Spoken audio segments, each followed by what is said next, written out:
hari kiamat sudah diambang pintu.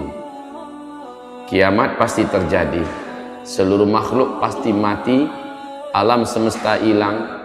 Makhluk yang paling terakhir dibunuh oleh Allah adalah iblis. Seluruh malaikat telah dimatikan, yang tersisa hanyalah malaikat maut dan iblis.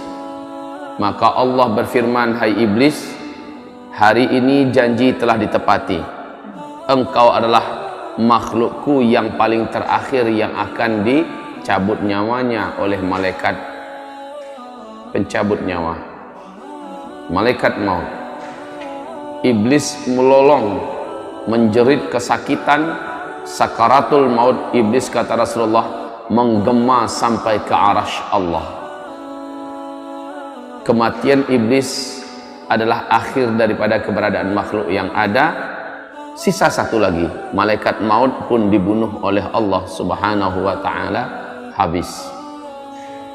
Kemudian selama 40, kata Rasulullah, Allah biarkan alam semesta ini senyap, kosong, sunyi, sepi selama 40. Abdullah ibnu Abbas mengatakan, kami tidak tahu itu 40 hari, 40 bulan, atau 40 tahun, atau bagaimana. Hanya Rasulullah mengatakan selama 40 Allah biarkan alam semesta ini sepi, sunyi, tidak ada apa-apa. Bumi sudah hilang, langit sudah hilang, bintang-bintang, galaksi, apapun yang ada sudah lenyap seluruhnya. Hanyalah Al-Wahidul Ahad yang tetap, yang wujud. Kullu man 'alaiha fan. Seluruh yang ada di alam semesta menjadi fana, hilang. Wa yabqa wajhu rabbika dzil jalali wal ikram. Tinggal satu saja, dialah sang pencipta alam semesta. Kemudian dengan kun fayakun Allah ciptakan kembali semuanya, tetapi sudah berbeda. Yauma tubaddalul ardu ghairal ardi was samawat. Pada hari itu Allah sudah ciptakan lagi bumi, tapi bukan lagi bumi yang sekarang ini. Allah ciptakan kembali langit, tapi bukan lagi langit yang sekarang ini. Semuanya yang masa lalu telah dibinasakan, yang sekarang adalah baru. Bumi yang nanti datar, bukan bulat. Sampai di mana ujungnya, dari mana startnya, tidak ada yang tahu. Rasulullah mengatakan bagaikan tikar yang maha luas bumi nanti. Dan bumi itu disebut dengan Ardul Mahsyar. Ini hamparan Ardul Mahsyar yang luas. Sementara ini adalah tanah di mana manusia-manusia di dalamnya ada. Datanglah hujan. Rasulullah bersabda, datanglah hujan, turun dari langit, membasahi bumi di mana ada manusia ditanam di dalamnya. Manusia pun bermunculan seperti cendawan yang tumbuh di musim hujan, kata Rasulullah. Bermunculan dari liang lahatnya, tetapi sudah sama baya dan usianya. Usianya sama muda semua, dan tidak ada yang berkhitan satupun. Laki-laki, wanita, tidak ada yang memakai pakaian satupun. Telanjang bulat muncul, dan mereka sebaik muncul langsung tahu kemana harus mereka pergi. Langsung seluruhnya tahu kemana mereka harusnya pergi. Kaum muslimin yang kami muliakan, mereka seluruhnya menuju ke hamparan padang mahsyar, seluruhnya.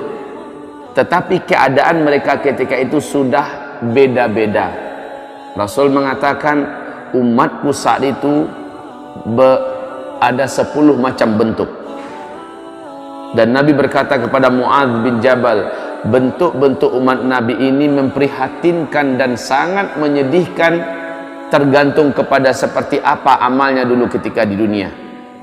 Ada yang dibangkitkan lidahnya panjang menjulur sampai ke lututnya, sementara dari mulutnya dan dari air liurnya mengeluarkan bau yang sangat dibenci oleh seluruh orang yang ada di padang mahsyar.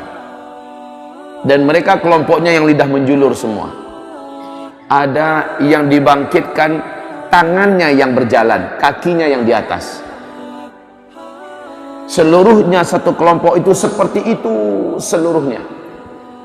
Ada yang dibangkitkan sementara dia disuruh memakai kain ter yang menggelegak atau pelangkin. Aspal yang menggelegak disuruh memakai jubah yang dari aspal menggelegak. Bayangkan tersiksanya dia. Sementara dia terus berjalan menuju padang mahsyar.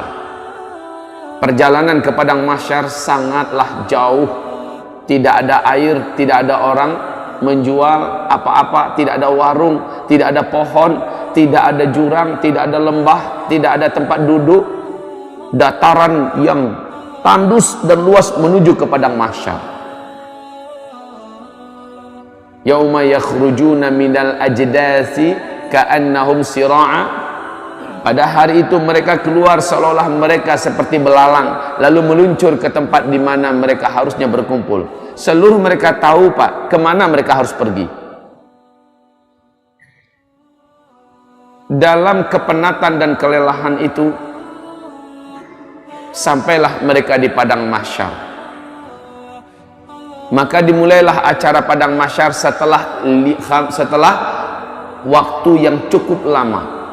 Kepanasan, tidak ada malam, panjang panasnya, siangnya tidak ada malam, tidak ada sore.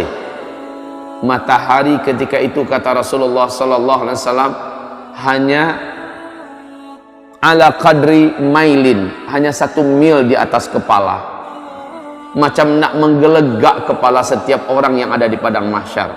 Saat itu manusia-manusia, jin-jin yang pernah hidup di dunia, setan-setan yang ada sudah saling melihat, dan seluruhnya satu umur, satu baya, telanjang bulat.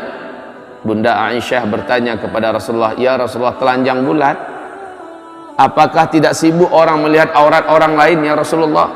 Laki-laki melihat aurat wanita, wanita melihat aurat laki-laki. Apa kata Rasulullah? Al-amru yawma idzin ashad min ayyanzura ba'duhum aurata ba'd. Pada hari itu saking menegangkannya pemandangan dan keadaan, sampai-sampai tidak terfikir lagi tentang aurat dirinya dan aurat orang lain. Nggak selera sama sekali ngelihat aurat dirinya dan aurat orang lain. Pada hari itu al-amru yawma idzin ashad min ayyanzura ba'duhum aurata ba'd. Hai Aisyah, seseorang tidak ada lagi selera syahwatnya kepada orang lain. Yang ada adalah masing-masing likulli imri'in minhum yawma idzin sya'nu yughni. Pada hari itu setiap orang sibuk memikirkan dirinya sendiri. Padang mahsyar terhampar luas, panas garang, tidak ada tempat duduk. Hamparan padang mahsyar waktu itu putih, kata Rasulullah, pasir yang putih, lurus, datar, luasnya tidak seperti tidak ada ujung dan tidak ada tepi.